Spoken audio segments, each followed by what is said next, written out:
ตำมะฮุงยามกลางคืนพี่น้องนี่ก็ลวกหอยแมงภู่กับปลาย่างปลาทูมันเป็นที่ย่างแล้วนี่ย่างแล้วอันนี้ก็ยังทันย่างอยู่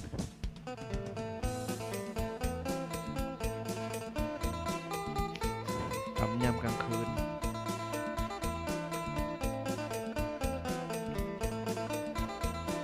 มะฮุงเฮิมพี่น้องเฮิมมะฮุงเฮิม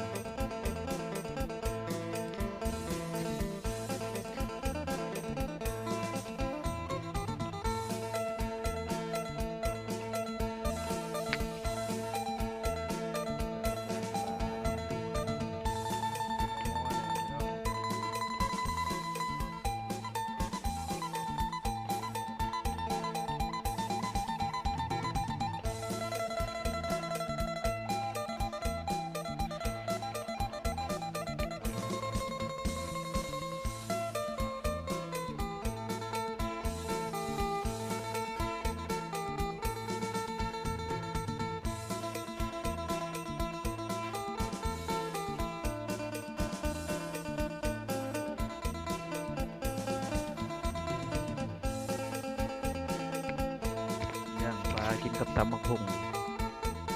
ตามผู้ชม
นี่สำเนียงพี่น้องเนาะ